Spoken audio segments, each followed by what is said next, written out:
기도하겠습니다. 주는 그리스도시요 살아계신 하나님의 아들이시나이다. 하나님, 오늘 사도행전 4장 20절의 본문을 통하여 증인들이 증언하는 원색 복음의 특징이라는 제목으로 하나님의 말씀을 선포하기를 소원합니다. 말하지 않고는 견딜 수 없게 원색적인 복음을 증언했던 초대교회 메시지가 저희들에게 회복되어지는 최고의 밤이 될 수 있도록 축복하여 주시고, 이 원색의 복음 때문에 원색의 복음을 들을 합당한 자, 평안을 받을 자, 옥토와 같은 그리스도 예수의 제자들을 만나도록 축복하여 주옵소서. 감사를 드리며 승리하신 주 예수 그리스도 이름으로 기도드리옵나이다. 아멘. 우리 사도행전을 먼저 4장 먼저 보고 우리 중요한 내용들을 좀 나누도록 하겠습니다. 4장 5절부터 보니까요, 성전 미문에 앉아있는 안진뱅이가 일어나서 하나님을 찬미하는 소식이 막 퍼지다 보니까 바리새인 사두개인 서기관들이 견딜 수가 없었습니다. 이 부인하지 못할 증거가 일어났으니, 누구나 다 알고 있는 저 안진뱅이가 일어났으니 이제 우리의 인기는 떨어지고 저 베드로와 요한 중심으로, 제자 중심으로 이게 확산되지 않겠냐. 예수를 죽였으면 끝이 나야 되는데 이 굉장한 또 역사가 이어지니까요. 그래서 5절에 보니까 관원과 장로와 서기관들이 예루살렘에 모였는데, 다 모였습니다. 대제사장 안나스와 가야바, 요한, 알렉산더와 및 대제사장의 문중이 다 참여하여 사도들을 가운데 세우고 묻되, 너희가 무슨 권세와 네 이름으로 이 일을 행하였느냐. 이 핵심을 또 잘 압니다. 이 바리새인 사두개인 서기관들이 무슨 권세와 네 이름으로 이 일을 행하였느냐.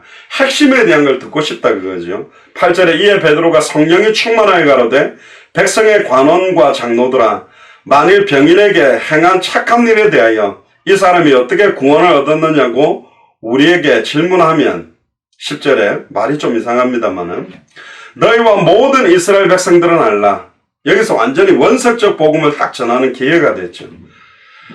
너희와, 그래서 치유사역이라는 게 때때로 정확한 복음, 마가복음 16장 20절에도 말씀이 확실히 증거되기 위해서 표적이 필요하지, 표적 자체의 의미를 사도들은 두지 않았습니다.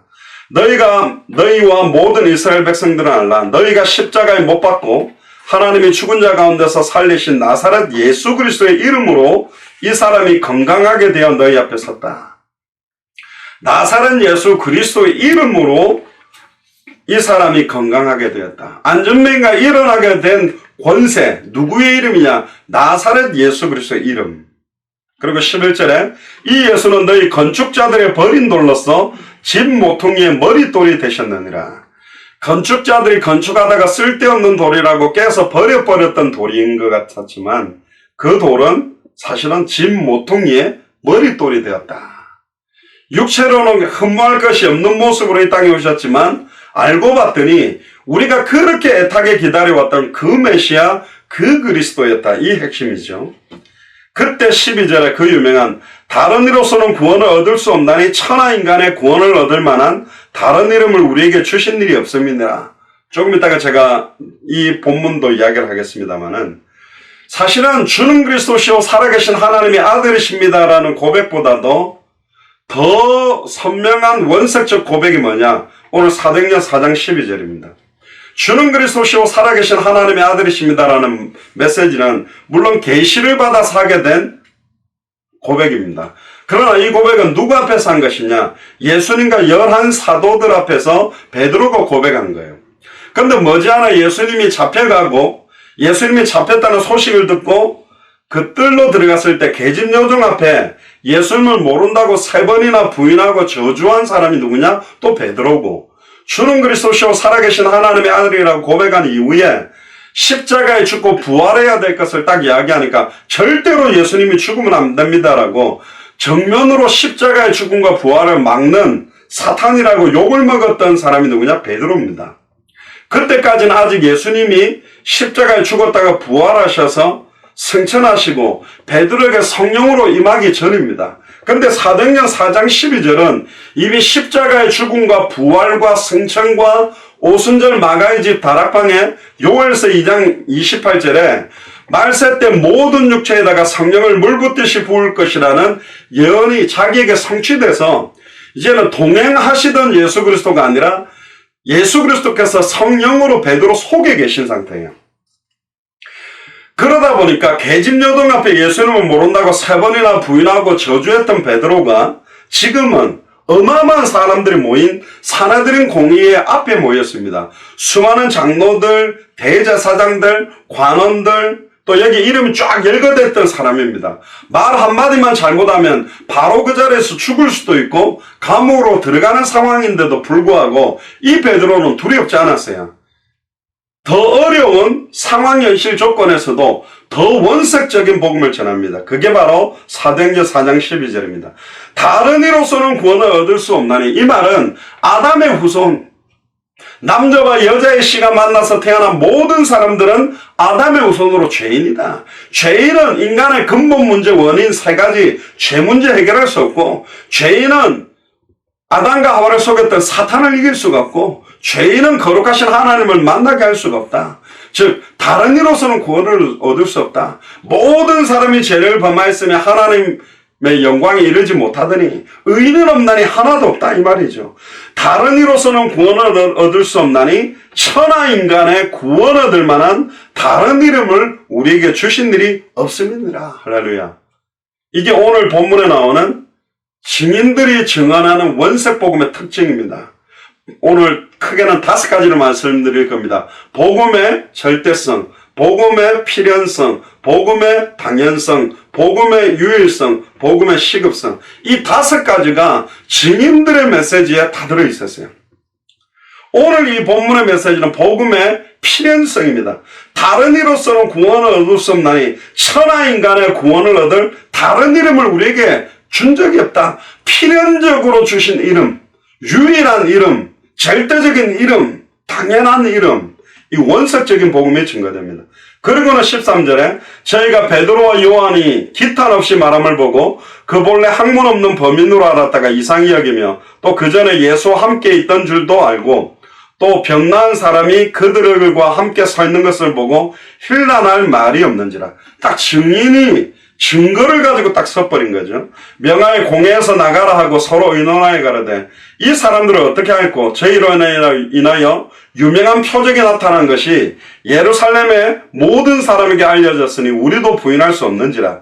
이것이 민간에 더 퍼지지 못하게 저희를 위협하여 이후에는 이 이름으로 아무 사람에게도 말하지 말게 하자 하고.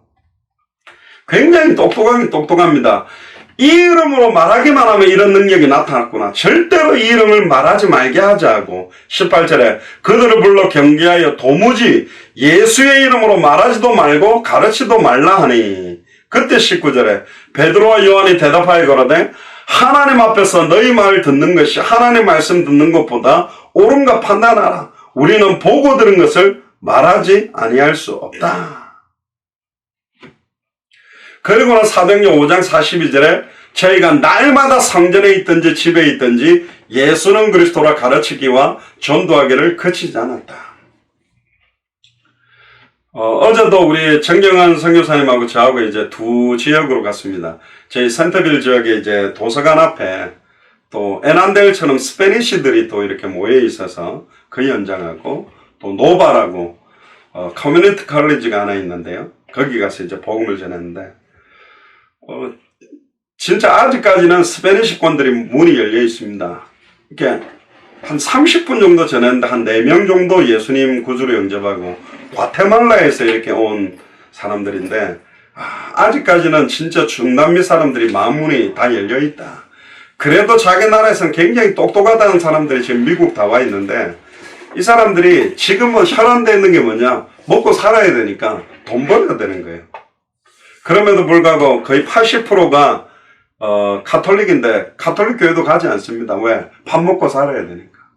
그러니까 복음이고 뭐고 원색적 복음의 내용이 이들이 없어요. 현장에 보니까 지금 애타게 지금 이 복음 들어야 될 사람들은 많은데 지금 증거해주는 사람들이 너무 없다는 겁니다. 진짜 이게 시간표예요, 미국이. 제가 예전에도 그랬습니다. 한 8년 전에도 여기 전할 때 미국에서는 이렇게 함부로 복음 전하면 안 된다. 에티켓이 안 되고 또 학교에서도 복음 전하면 시큐리티들이 나가라 그러고 방해한다. 밥 먹고 있는데 어떻게 말을 거냐. 그런데요, 자기가 듣기를 원하는 사람을 찾으면 돼요. 듣기 싫다면 말 안 하면 돼요. 듣기 싫다는데 계속 저러면 막 이렇게 시큐리티 가이드에게 막 신고를 해버리거든요. 근데 듣기를 원하는 사람들이 굉장히 많이 있습니다. 현장에 예비된 사람을 찾는 거죠. 자, 그러면 이제 원색 복음의 특징 5가지에 대한 부분들을 좀 같이 나누도록 그렇게 하겠습니다. 제가 선교지 가면 굉장히 강하게 이야기하는, 전달하는 내용 중에 한 가지가 있습니다. 여호와 증인이 예수 그리스도를 이야기하고 있습니다. 우리 66권을 사용하고 있거든요. 여호와 증인이 말하는 예수 그리스도 믿어가지고는 구원 못 받습니다. 카톨릭에서도 예수 그리스도 이야기합니다. 근데 카톨릭에서 말하는 예수 그리스도 믿어서 저는 구원 못 받는다고 봅니다. 왜? 카톨릭은 이미 기독교가 아니에요. 뭐 이 말 들으면 카톨릭 신자들은 굉장히 막 화를 내겠지만 이미 이방 혼합 종교가 되어버렸어요. 많은 것들이 섞여서 원색적 복음의 색깔을 다 잃어버렸고 복음의 필연성, 절대성, 당연성, 유일성, 시급성들이 없어져 버렸다. 전에 제가 늘 강조하죠. 타임지에서 미국에 있는 크리스찬들에게 설문조사를 했습니다. 꼭 예수 그리스도만 믿어야 구원받냐? 다른 종교를 믿어도 구원받을 수 있다고 생각하느냐? 자기가 크리스찬이라는 사람들에게 물었는데 90%가 다른 종교를 믿어도 구원받을 수 있다고 대답했습니다. 그 퍼센트가 더 늘어났으면 늘어났지 줄지는 않았을 거예요. 그러면 어떻게 하면 구원받느냐? 그러면 진실하고 착하게 살고 남을 도와주고 선행을 베풀고 구제하면 구원받는다는 수준입니다. 자, 그러면 이 사람들이 믿는 복음으로 구원받을 수 있나요?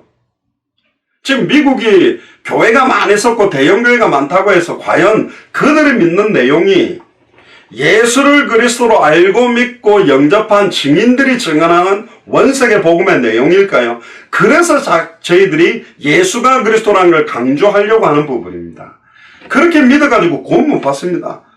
전에 제가 무속인 현장 부곡시장에서 전도할 때 부곡중앙교회라는 그 교회 벽하고 바로 옆에 지금도 이름 생각납니다. 박옥미 씨라는 무당인데 그 담벼락에다가 어마어마하게 높은 대를 갖다가 딱 세워놨거든.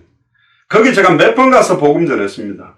한 번은요 웃긴 일이 생겼어요. 그 또 무속인 옆에가 어디냐면 이렇게 목욕탕입니다. 근데 목욕탕 가가 저희 어머니는 이렇게 때를 옆 사람 밀어주면서 이렇게 뭐 신앙생활 하냐 이렇게 복음 전하는데 하필이면 그 박웅미 씨 무당 등을 갖다가 저희 어머니가 밀어주다가 예수님이 어떠고 저러니까 어느 교회인데요? 그러니까 그 당시 이름이 영광교회. 영광교회 맨날 토요일마다 지금 우리 집 와가지고 무당들 막 집집마다 가지고 당신네들 구원받으라 그래야지 막 저희 어머니가 그 무당하고 막 목욕탕에서 물바가지 던지면서 싸웠다더라. 그리고 오셨다더라.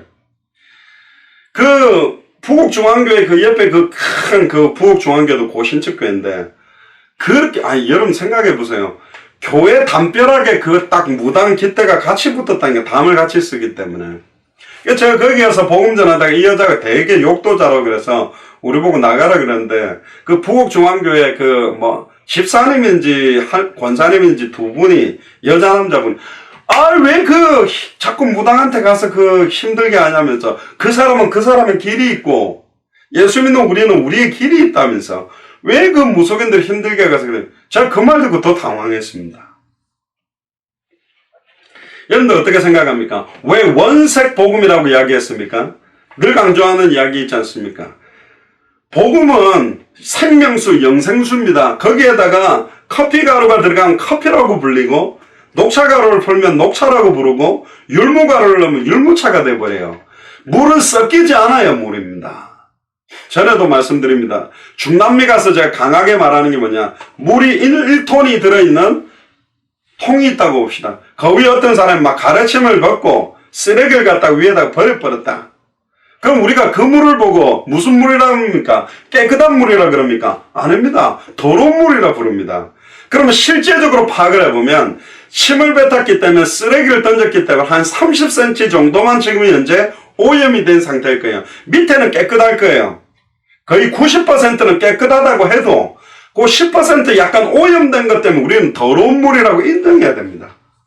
지금 신비가 들어가고 율법이 들어가고 인본주의가 들어가고 복음의 필연성, 절대성, 당연성, 유효성, 시급성이 없다면 그럼 복음 아닌 다른 복음이라고 말해야 돼요. 그래서 갈라디아서 1장 6절에서 12절에 보면 우리나 하늘에서부터 내려온 천사라도 다른 복음을 전하면 저주를 받을지어다. 내가 다시 말하노니 우리나 하늘로부터 내려온 천사라도 다른 복음을 전하면 저주를 받을지어다. 그러면서 강조하는 게 뭐냐? 다른 복음을 전하면 저주를 받을지어다 하면서 우리가 너희에게 전한 복음은 뭐예요? 사도 바울이 우리에게 전했던 복음이 뭐냐? 성경을 가지고 강론하며 사도행전 17장 2절 3절 사도행전 18장 5절에 보면 예수가 그리스도라고 밝히 증언했다니까. 어느 성경을 가지고도 그 당시는 구약이었습니다. 구약 어느 본문을 열어도 그래서 예수가 그리스도다. 그러니까 예수님이 그리스도다. 예수가 그리스도라고 밝히 증언하지 않는 건 복음이 아닙니다.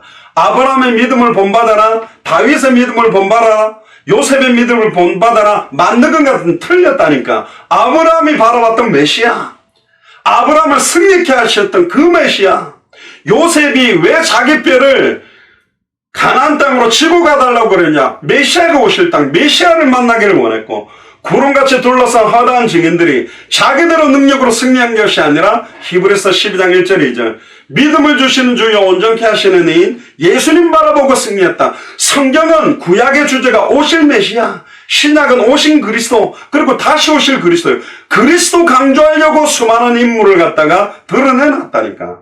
성 바오로, 성 베드로, 성군도 틀린 것입니다. 무슨 사람들의 이름 앞에 성자가 들어갑니까? 사람을 높인다는 것 자체가 원색복음이 아니요. 목사를 강조한다는 것 자체가 원색복음이 아니라니까. 오직 모든 이름 위에 뛰어난 이름, 하늘에 있는 자, 땅 위에 있는 자, 땅 아래에 있는 모든 자의 무릎이 예수의 이름에 꿇었습니다. 할렐루야. 나사렛 예수 그리스도의 이름으로 이 사람이 성하여 일어나 있는 것이다. 그리스도만 강조해야 돼요. 그분만 높임을 받아야 됩니다. 아멘입니까? 여기에 뭐라도 껄끄름하게 걸렸다. 틀린 거라니까.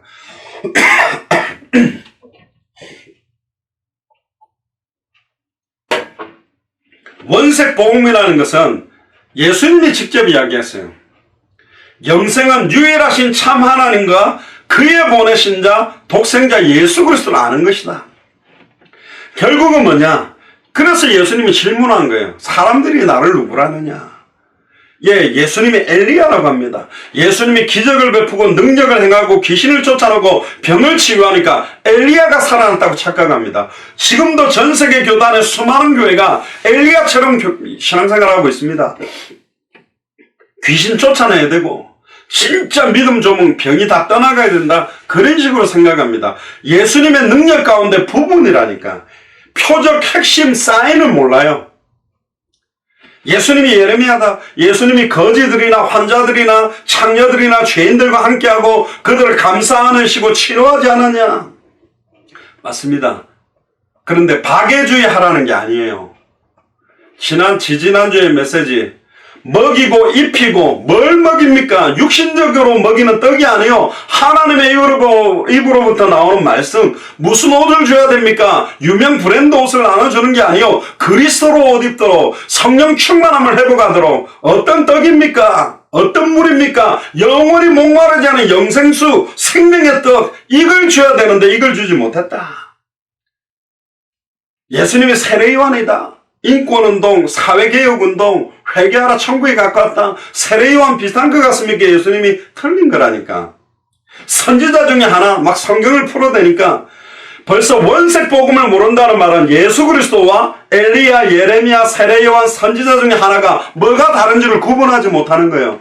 원색 복음을 모르면 반드시 이 네 가지 색깔을 강조하는 교회가 됩니다. 어디는 계속 신비운동, 은사운동, 귀신 쫓아내고 병, 치유하는 중심을 강조하게 돼 있어요. 어떤 교회는 계속 박애주의, 사랑 실천하자, 바퍼주자, 어디는 사회개혁운동, 인권운동, 마틴 루터 킹 목사님처럼, 어떤 사람들은 선지자 중에 하나처럼 계속 지식운동, 경건운동만 한다니까. 아니요. 그러면 너희들은 나를 누구라느냐? 주는 그리스도시요 살아계신 하나님의 아들이십니다.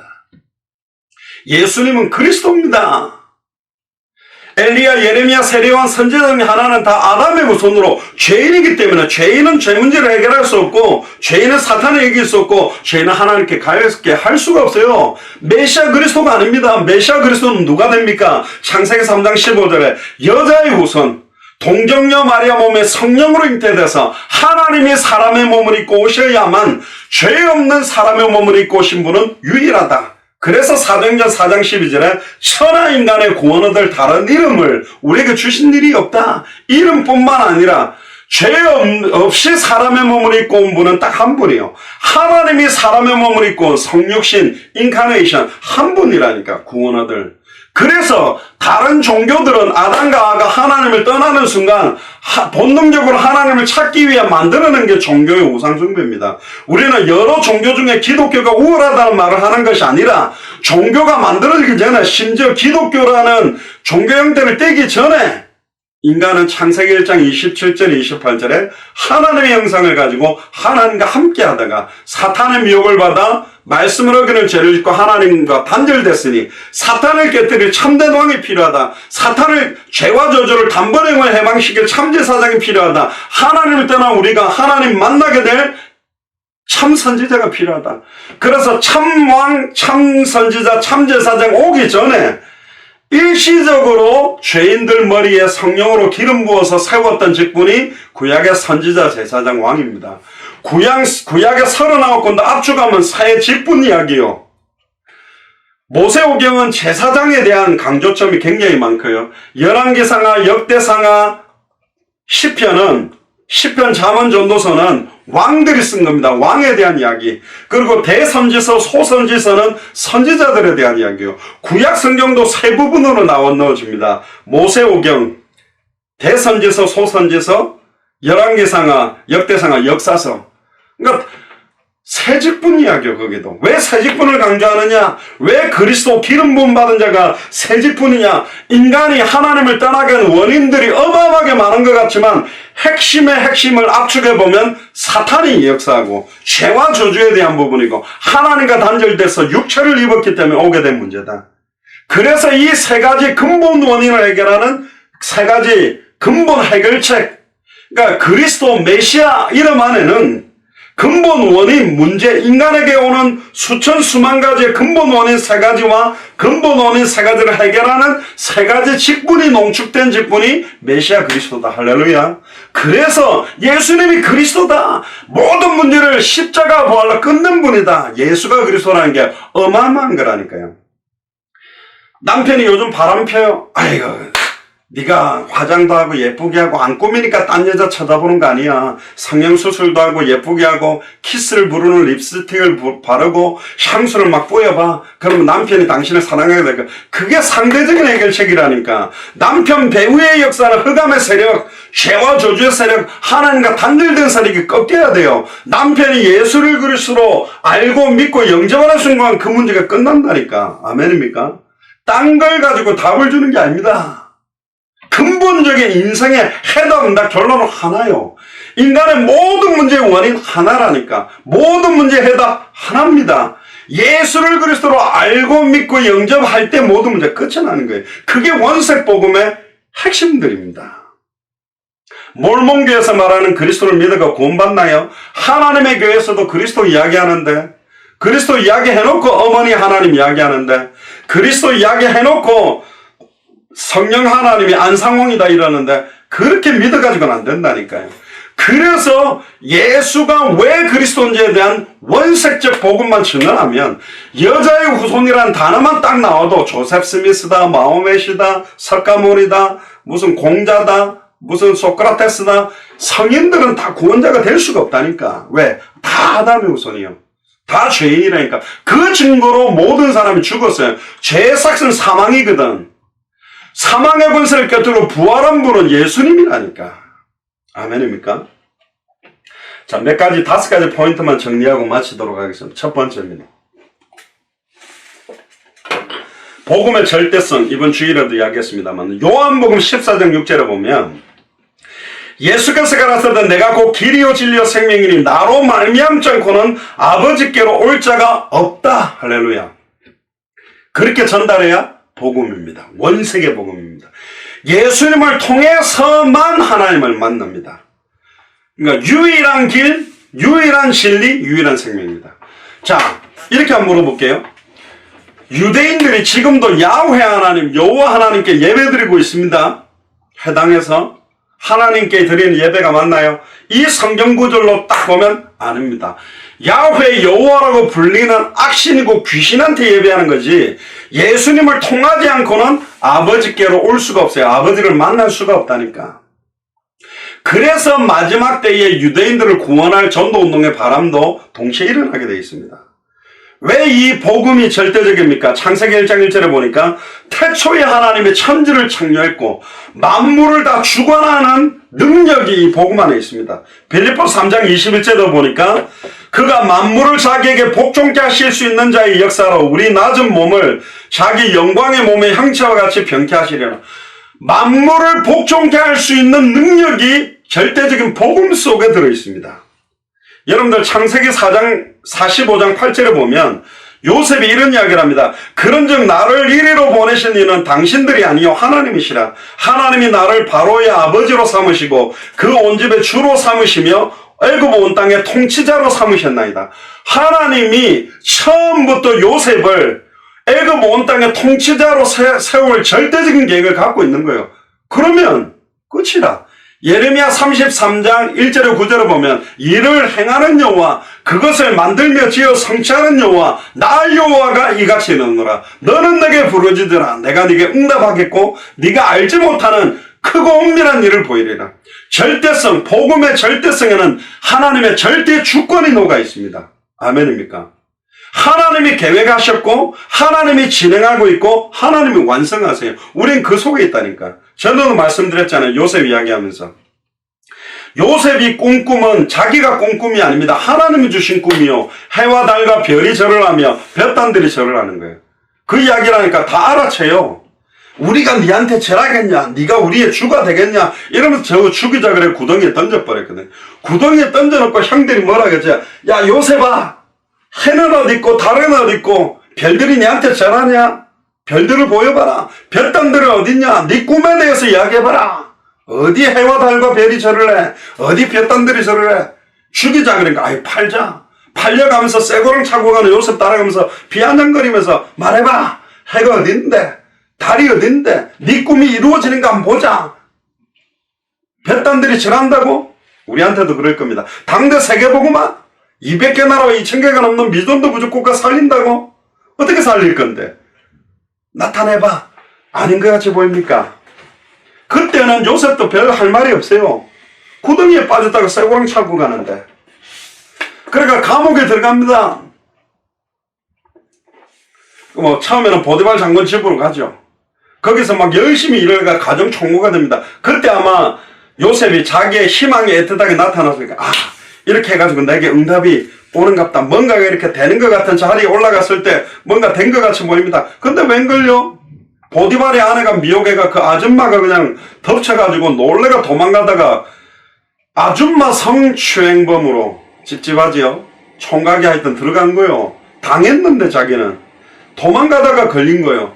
그러니까 아예 종신형 비슷하게 감옥에 들어갑니다. 이제는 요셉의 모든 기대와 소망은 없는 거예요. 완전히 깜깜한 감옥 속에 있는데 거기서 술 맡은 가는장, 떡 맡은 가는장의 꿈을 해석함으로 바로 왕 앞에 딱 서서 아예 완벽하게 7년 풍년, 7년 흉년에 전 세계를 살릴 답을 딱 줘버립니다. 그리고는 딱 애굽 총리로 서게 되고 어느 날 형들이 자기 앞에 와서 내 주여 하고 쌀을 사러 오기 위해서 엎드린 거 딱 보고 눈물이 터진 겁니다. 자기 형들을 쳐다봐서 눈물이 터진 것도 있었겠지만 오늘 읽었던 창세기 45장 8절에 그런즉 나를 이리로 보내니는 당신들이 아니요. 할렐루야.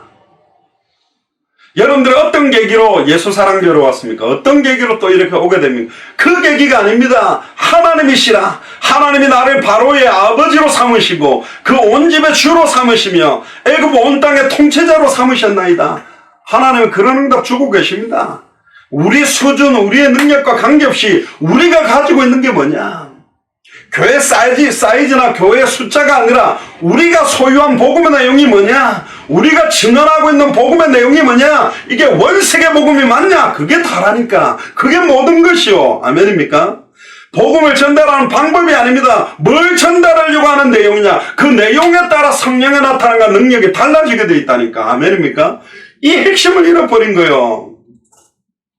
결국은 언약가 성취되게 돼 있습니다. 그게 복음의 절대성이라니까. 막을 수가 없습니다. 이사야 43장 1절을 보세요. 야곱아 너를 창조하신 여호와께서 이제 말씀하시니라. 이스라엘아 너를 조성하신 자가 이제 말씀하시니라. 너는 두려워 말라. 내가 너를 구속하였고 내가 너를 지명하여 불렀나니 너는 내 것이라. 네가 물 가운데를 지나갈 때에 내가 함께할 것이라. 강을 건널 때에 물이 너를 침몰치 못할 것이며 네가 불 가운데를 행할 때에 타지도 아니할 것은 불꽃이 너를 사르지도 못하리니 대전하는 여호와 네 하나님이요 이스라엘의 거룩한 자요 네 구원자임이라. 내가 애굽을 너의 속량물로 구스와 스바를 너의 대신으로 주었다. 이 말은 뭐냐? 미국과 일본과 러시아와 중국을 너의 응답으로 증거로 주었다. 이 말하고 똑같은 거라니까요. 아멘입니까? 두려워하지 말라 그럽니다. 그리고 또 이렇게 말합니다.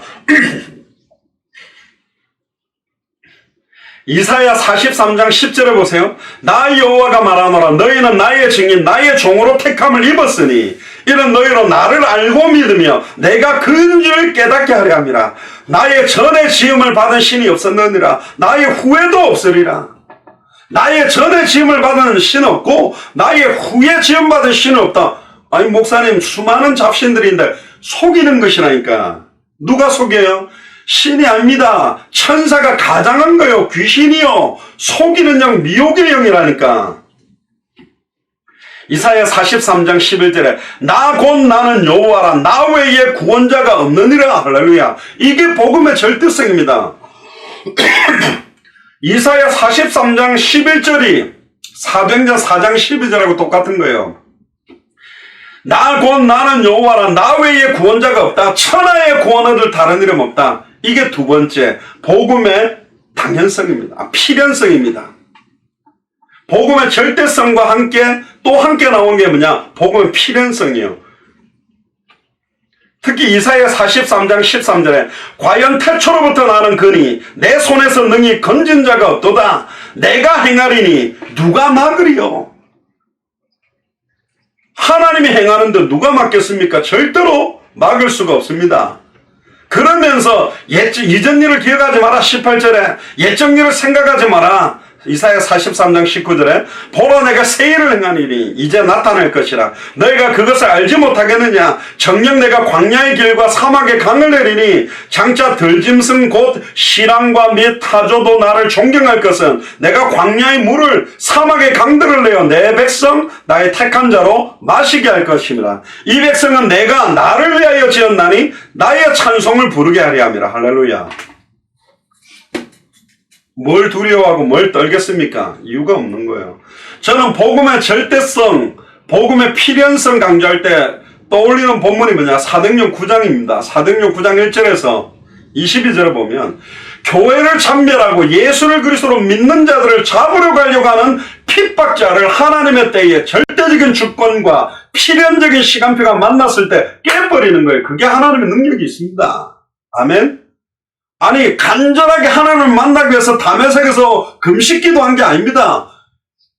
하나님을 핍박하려고 오는데 하나님의 시간표가 되면 사오라 사오라 네가 어찌하여 나를 핍박하느냐. 눈을 어둡게 만들어서 꼬꾸라지게 만들어 놓고 아나니아를 보내서 뒤집을 수 있는 절대적인 능력이 하나님께 있습니다. 그게 복음의 절대성, 복음의 필연성이라니까.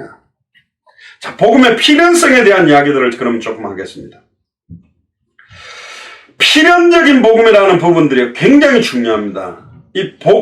사도행전 4장 12절에 천하 인간의 구원 얻을 만한 다른 이름을 우리에게 주신 적이 없다. 필연적인 거예요. 결국은 예레미야 1장에 보세요. 1장 5절에 내가 너를 복중에 지키기 전에 너를 알았다. 네가 태에서 나오기 전에 내가 너를 구별했다. 너를 열방의 선지자로 세웠다. 필연적으로 우리를 쓰기 위해서 우리를 알고 우리 성격 더러운 거 알고 무식한 거 알고 천하고 멸시받는 거 연약한 거 하여튼 개팍한 거 이상한 거 알아요. 그걸 알고 너를 구별했다. 어디로? 열방의 선지자로. 할렐루야.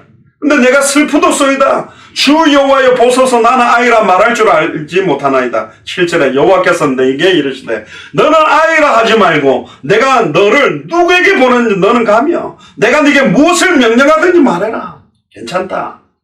네가 천하고 멸시받고 버림받고 아무것도 없어도 내가 너를 누구에게 보내는지 감히 가고 무엇을 명령하든지 그대로 말할 수 있겠냐. 누구에게 보냈는지 200개 나라와 2000개가 넘는 믿음도 부족 국가 속에 합당한 자 평안을 받을 자 옥토 선한 목자의 음성을 선한 목자 음성 그대로만 들려주면 찾을 수 있단 말이에요. 원세계 복음 증인을 통해서 증언되는 원세계 복음 말쟁이가 아니라 예수를 진짜 그리스도로 알고 예수를 그리스도로 진짜로 믿고 영접한 순종하는 증인들의 입을 통해서 선포될 때 하나님은 그 사람을 만나게 하는 거라니까요.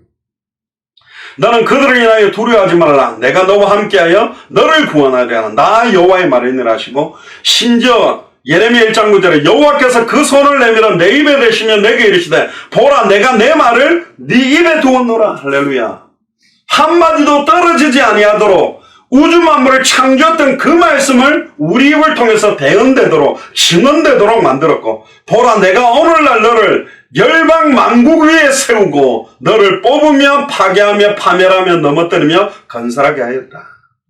복음의 필연성입니다. 골로새서 1장 15절부터 보면요.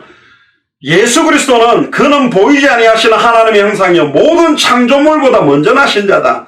만물이 그에게 창조되되 하늘과 땅에 보이는 것들과 보이지 않는 것들과 혹은 보좌들이나 주관자들이나 정사들이나 권세들이나 만물이 다 그에게로 말미암았고 그를 위하여 창조되었다. 또한 그가 만물보다 먼저 계시고 만물이 그 안에 함께 서 있다. 우주 만물이 그 안에 있고 만물이 그에게로 말미암았고 그에 의해서 창조되고 있다. 이게 필연적인 거예요. 저는 말씀드렸습니다. 바로 왕을 강팍하게 하고 있는 분도 여호와요. 모세를 보내고 있는 분도 여호와요. 10번의 능력이 없어서 한 번에 해결 못한 게 아니라 10가지 재앙을 통하여 애굽에 있는 대표적인 모든 우상 종교를 다 박살낼 하나님 필연적인 계획을 가지고 6월절 어린 양의 피를 바른 날 승리케 만든 게 필연적인 하나님의 계획 속에 있는 겁니다. 왜 그렇습니까? 요한복음 1장 3절에 만물이 그로 말미암아 지은 바 되었으니 지은 것이 하나도 그가 없이 된 것은 없다.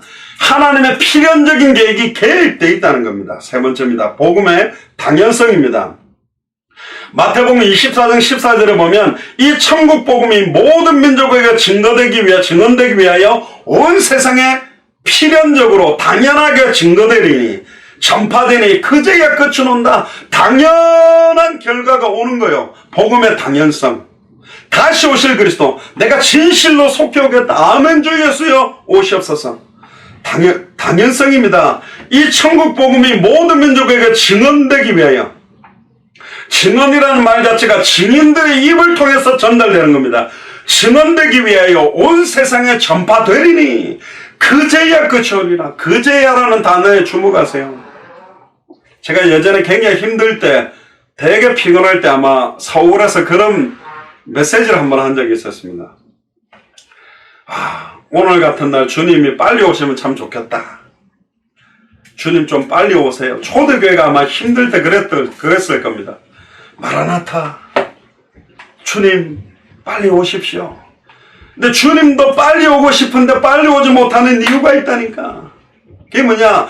내 아버지의 뜻은 마지막 날에 한 영혼도 잃어버리지 아니하고 다시 살리는 것인데 아직 이 복음을 듣지 못해서 살릴 수 없는 상태에 있는 사람이 있다니까. 우리의 발걸음을 통해서 그 한 영혼 한 영혼이 복음을 받고 살아야 되는데 전해주는 자가 없으니 듣지를 못하고 듣지를 못하니 믿지를 못하고 믿지를 못하니 못 부리고 있다. 누가 나를 위해 갈고 누가 나를 위해 갈고 젖먹이가 입천장에 말라붙고 떡을 구하나 물을 구하나 마실 물과 진정으로 영원히 목마르지 아니할 물과 영원히 배고프지 않는 생명의 떡을 줄 사람이 없다. 육신적인 물을 주고 있고 육신적인 떡을 주고 있지 영원히 목마르지 않은 영생수 생명의 말씀 하나님의 입으로 나오는 말씀을 줄 자가 없다. 그래서 원색복음이 필요한 거예요. 그래서 전도서 3장 1절에 보면 천하의 범사가 기한이 있고 모든 목적이 이룰 때가 있다. 날 때가 있으면 죽을 때가 있고 심을 때가 있으면 심은 것이 뽑힐 때가 있고 죽일 때가 있으면 치료할 때가 있고 헐 때가 있고 세울 때가 있으며 울 때가 있고 웃을 때가 있으며 슬퍼할 때가 있고 춤출 때가 있다. 모든 것이 당연한 하나님의 시간표 속에서 다 움직이고 있다. 11절에 하나님이 모든 것을 지으시되 때를 따라 아름답게 하셨고 또 사람에게 영혼을 사모하는 마음을 주셨느니라. 그러나 하나님이 하시는 일의 시종을 사람으로 측량할 수 없게 하셨다. 그런데 측량할 수 없는 그 일이 성령이 임한 사람에게는 친히 하나님의 깊은 것이라도 통달하도록 가르치시고 깨닫게 하고 생각나게 하셔서 소수의 몇 사람을 통해서 당연한 응답들을 성취시켰습니다. 애굽의 수많은 사람들이 이스라엘 백성이 언약의 백성이고 하나님의 백성이지만 종노릇하고 잡혀 있었습니다. 그런데 애굽의 소수의 사람을 통해 하나님 살아계심을 들었습니다. 드러냈습니다. 누굽니까? 모세, 요셉, 아수르의 바벨론, 누구를 통해? 다니엘, 사드락, 메삭, 아벳느고 소수에 의해서 수많은 사람들이 포로로 갇혀 있었지만 한 사람, 세 사람, 몇 사람에 의해서 변화시켜 버렸는 거예요. 로마도 사도 바울과 12사도와 70인 제자들의 발걸음을 통해 로마를 변화시키는 능력이 나타났다니까요. 그 3,000제자 남자만 5,000 허다한 제사장의 무리 남녀의 큰 무리가 돌아왔던 초대교회가 하지 못한 걸 스데반의 환란으로 흩어진 몇 사람이 안디옥에 이르러 헬라인에게도 완전히 다민족 불신자 현지인에게 복음 전하는 그들의 발걸음을 통해 선교운동하는 최고의 교회 안디옥 교회가 일어났습니다. 숫자가 아니라니까 몇 명이냐가 아니요. 누가 모였냐? 왜 모였냐? 이유입니다. 무엇 때문에 모였냐? 내용입니다. 이유와 내용이 원색의 복음임. 정확한 원색적 복음을 가지고 원색의 복음을 가진 사람이 모이면 달라지는 거예요. 제가 한 번씩 이야기하잖아요. 막 저희 특전사 멤버들 그 구호가 일기당천이랍니다. 한 명이 1,000명을 상대한다. 말이 됩니까? 옛날에는 일당백 그랬는데 최근에는 일기당천이라 그러거든요. 한 명이 1,000명하고 싸워서 이깁니까? 제가 총알 한 방 쏘면 그래서 1,000명이 한 발씩만 쏴도 1,000발을 맞는데 어떻게 살아나요? 그 말이 아닙니다. 한 명을 완전히 최정예 용사로 준비를 하면 1,000명을 영향력을 줄 수 있다. 그게 뭐냐? 저희는 전쟁이 터지면 저 후방으로 비행기를 타고 날아가가지고 아예 미사일 기지다, 보급로다, 가장 중요한 핵심을 건드리는 거예요. 그럼 막 전면전이 펼쳐졌는데 막 게릴라 작전을 저희들이 하고 있으면 우리를 잡기 위해서 동원됩니다. 예를 들면 강원도 산에 간첩이 하나 내려왔다 그러면요. 경찰 막 예비군 무슨 군인들애가 막 1,000명만 동원되겠습니까? 많은 사람을 영향 주는 핵심적인 걸 건드리는 거라니까. 소수 몇 사람을 통해 전에 말했습니다. 오사마 빈라덴, 사담 후세인 잡을 때 육해공군 들어가가지고 막 항공모함 밀고 들어가고 핵미사일 가지고 비행기가 폭격받고 잡을 수 못 잡아요. 최정예 몇 사람이 몇 달 동안 저 사담 후세인이 빈라덴이 어디 있을까 파악해가지고 정확한 시간표에 파고들어 그 사람 딱 잡아내 오는 겁니다. 소수라고 해서 그런 거 못하, 소수기 때문에 더 할 수 있는 거예요. 많은 사람을 갖고 할 수 없는 게 많다니까. 누가 모였냐? 왜 모였냐? 무엇을 가진 자가 모였냐? 그게 답니다. 우리는 당대 세계복음화 이유 때문에 모였고 무엇을 갖고 모였습니까? 예수가 그래서 성경의 복음, 성경 그대로의 전도를 가지고 모인 사람들이라니까요. 네 번째입니다. 복음의 유일성입니다. 마태복음 17장 1절에 8절에 보니까 예수님께서 베드로와 야고보와 그 형제 요한을 데리고 높은 산으로 갑니다. 그때 이 세 명의 제자 앞에서 예수님 몸이 변형돼가지고 얼굴이 해같이 빛나면 옷이 빛같이 막 씌어진 거예요. 그때 갑자기 누가 나타났냐? 모세와 엘리야가 나타났습니다. 모세와 엘리야는 뭐의 상징이냐? 율법과 선지자의 상징이거든. 결국은 구약 성경의 상징인 거예요. 예수님으로 더불어 말씀하는 걸 저희들이 보니까 베드로가 너무 좋은 거야. 그러니까 17장 4절에 보니까 베드로가 예수께 여쭈어 가로되 주여 우리가 여기 있는 것이 너무 좋사오니 주께서 만일 원하시면 우리가 여기 초막셋을 짓 때 하나는 주를 위하여, 하나는 모세를 위하여, 하나는 엘리야를 위하여 지으리라. 이 베드로가 아직까지 잘 모르는 거예요. 예수님이 누군지. 예수님하고 모세하고 엘리야가 동급입니까? 말도 안 되잖아요. 5절 그 말할 때 호련히 빛난 구름이 저희를 덮으며 구름 속에서 소리가 나서 가로되 이는 내 사랑하는 아들이요 내 기뻐하는 자니. 내 사랑하는 아들이 누굽니까? 엘리야입니까? 모세입니까? 아니요. 엘리야 모세는 다 그림자라니까. 내 기뻐하는 자가 누굽니까? 엘리야입니까? 모세입니까? 아니요. 오직 예수 그리스도요. 너희는 저의 말을 들어라. 누구의 말을 들어야 합니까? 모세와 선지자들의 말, 물론 구약이지만 모세와 선지자가 뭘 말하려고 했냐? 모세와 선지자들의 글이 나에 대한 글이다. 그리스도에 대한 이야기라니까. 복음을 들어라. 예수 그리스도의 말씀을 들어라. 성경은 하나만 말합니다. 그러니까 제자들이 듣고 엎드려 심히 두려워하니 실제로 예수께서 나아가서 저에게 손을 대시며 가라사대 일어나라 두려워 말라 하신대. 8절에 보니까요. 제자들이 눈을 들고 보매 따라해보세요. 오직 예수 외에는 아무도 보이지 아니하더라. 할렐루야. 오직 예수 외에는 아무도 보이지 아니하더라. 성경에 정확하게 나옵니다. 오직 예수. 할렐루야. 오직 예수 그리스도. 다른 걸 강조하면 안 돼요. 오직 예수 그리스도. 성경의 인물도 그리스도를 드러내려고 만들어 놓은 그림자들이라니까. 오직 예수 그리스도 외에는 아무도 보이지 않느라. 모든 이름 위에 뛰어난 이름, 만물이 복종하는 이름, 유일성입니다. 오직 예수 그리스도. 마지막 5번째, 복음의 시급성입니다. 계시록 22장 20절에 보세요. 이것들을 증언하시니가 가라사대 내가 진실로 속히 오리라 하시거늘. 주님은 속히 오기를 원합니다. 아멘. 주 예수여 오시옵소서. 이게 마라나타예요. 아멘. 주 예수여 오시옵소서. 속히 오기를 원해요. 내가 진실로 속히 오리라. 주님은 하루 빨리라도 오고 싶은데 2000년 전에 말씀하셨는데 2019년이 됐는데 아직 못 오시는 이유가 뭐냐? 안 오시는 게 아니라니까. 이 바보 같은 사람들이 이걸 못 깨달아요. 빨리 이 복음 영생규식으로 작정된 자들에게 이 복음이 듣게 돼야 주님이 오시는데, 근데 도적같이 임한다고 되어 있기 때문에 언제 오실지 몰라요. 당장 오늘 밤에 오실 수도 있다. 확률적으로 보면 이 복음이 적게 증언됐기 때문에 아직도 몇백 년 뒤에 온다 그렇게도 몰라요. 왜? 노아 시대 때 보면 딱 8명 살렸거든. 당대 세계복마가 딱 완성된 적이 한 번 있습니다. 그게 언제냐? 노아의 때입니다. 다 죽어버렸어요. 노아 8식구만 딱 남았었거든. 그 어마어마한 사람들이 다 죽고 노아 8식구만 남았거든. 그래서 마지막 때가 노아의 때와 같다. 노아의 때가 뭡니까? 물이 바다를 덮었는데, 물이 바다를 덮었다는 의미가 뭘까요? 짠물, 바닷물을 하늘에서 비가 내려서 덮었다는 말은 그걸 보고 세례라고도 합니다. 땅을 갖다가 물로 덮어버린 거예요.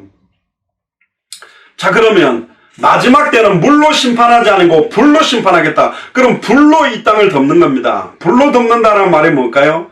뭐 세계 3차 대전 핵전쟁이 아니라 마태복음 24장 14절 이 천국 복음이 모든 민족에게 증언되기 위해 온 세상에 전파되는 모든 족속으로 천하만민에게 땅끝에게 복음이 다 증거되면 200개 나라와 2000개가 넘는 믿음도 부족 국가마다 이 복음이 증거되고 나면 안 어렵습니다. 지금 뭐 인터넷이다, 뉴스다, 방송이다, 수많은 순식간에 이 복음이 이런 증거될 수 있다니까. 200개 나라와 2000개가 넘는 미전도 부족 국가에 하나님은 순수한 교회 목사님 선교사님 보내놨다니까. 함께 일어나서 증언하면 그 시간표가 앞당겨질 건데 교회가 전부 이 땅에 소망을 두고 마태복음 24장 14절에 관심이 없어요. 마태복음 16장 28절에 진실로 너에게 이르노니 여기 서 있는 사람 중에 죽기 전에 인자가 그 왕권을 가지고 오는 것을 볼 자들이 있다. 죽기 전에 인자가 왕권을 가지고 다시 오실 걸 볼 자가 있다 그랬는데 이걸 육성으로 들은 사람 다 죽었습니다. 마가복음 9장 1절에도 보면 또 저에게 이르시되 내가 진실로 너에게 이르나니 여기 서 있는 사람 중에 죽기 전에 하나님의 나라가 권능으로 임하는 것을 볼 자들도 있느니라. 누가복음 9장 27절에도 내가 참으로 너에게 이르나니 여기 서 있는 사람 중에 죽기 전에 하나님의 나라를 볼 자들도 있다.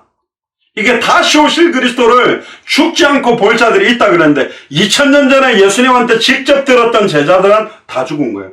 그러면 율법의 1.1억도 땅에 떨어지지 아니하고 다 성취된다고 그랬는데 이 성경 구절은 성취되지 않는 구절입니까? 아닙니다. 아직 안 오셨기 때문에 우리한테도 적용되는 거예요. 우리가 죽기 전에 주님께서 다시 오실 걸 볼 사람들이 있을 수도 있다. 진짜로 마라나타의 믿음을 가진 사람들에게 이 성경 구절은 성취되기 위해서 기다리고 있는지도 모릅니다. 그렇게 사는 거예요.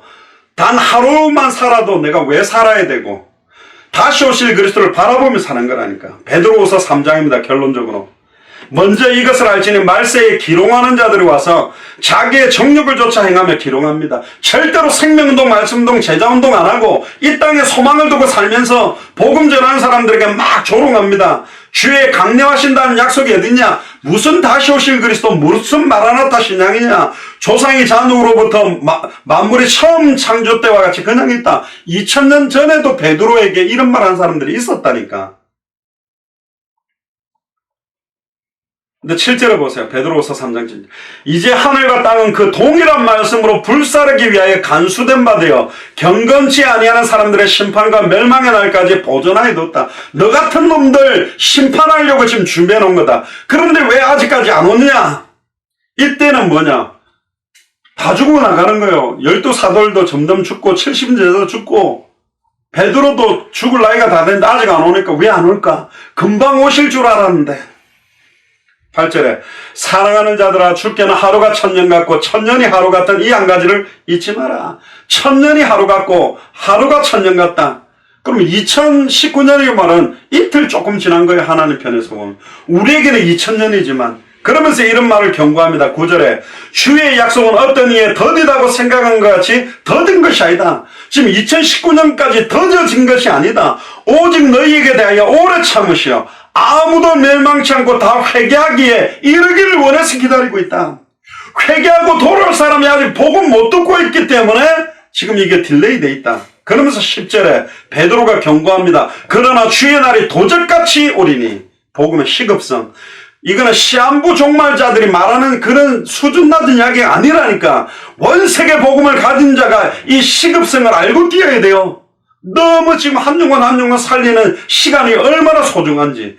그날에 하늘이 큰 소리로 떠나가고 체질이 뜨거운 불에 풀어지고 땅과 그 중에 있는 모든 일이 드러나리로다. 이 모든 것이 이렇게 풀어지리니 너희가 어떠한 사람이 되어야 마땅하냐?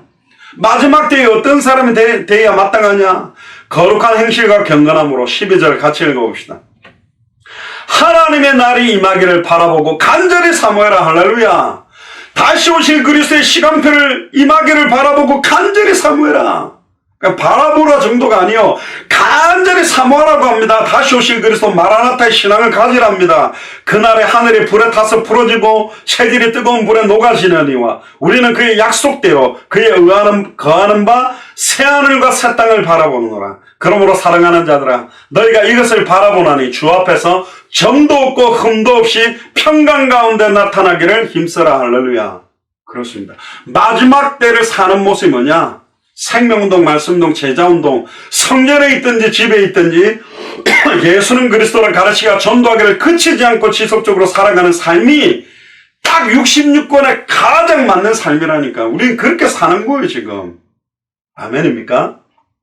정말입니다. 증인들이 증언하는 원색 복음의 특징이 뭐냐? 복음의 절대성, 복음의 필연성, 복음의 당연성, 복음의 유일성, 복음의 시급성. 복음 아니면 안 됩니다. 복음은 절대적입니다. 당연하게 응답되게 필연적인 복음이요, 유일한 복음이요, 시급한 복음입니다. 이 복음이 원색적으로 현장에 증언되기를 주의 이름으로 축복합니다. 기도하겠습니다. 지금은 우리 주 예수 그리스도의 은혜와 하나님의 크신 사랑하심과 성령님의 내주인들 역사교통 충만하심이 증인들을 통하여 증언되어지는 원색 복음의 특징인 복음의 절대성, 복음의 필연성, 복음의 당연성, 복음의 유일성, 복음의 시급성을 생각하며 우리의 남은 생에 예수가 그리스도라는 원색의 복음만을 증언하기 위해 나의 남은 생을 온전히 득을 혈단하는 우리 예수 사랑교회 마라나타 미션을 철지의 모든 교육자들과 중직자들과 성도들과 우리 후대들 머리 위에 지금으로부터 영원토록 항상 함께 계실지어다. 아멘.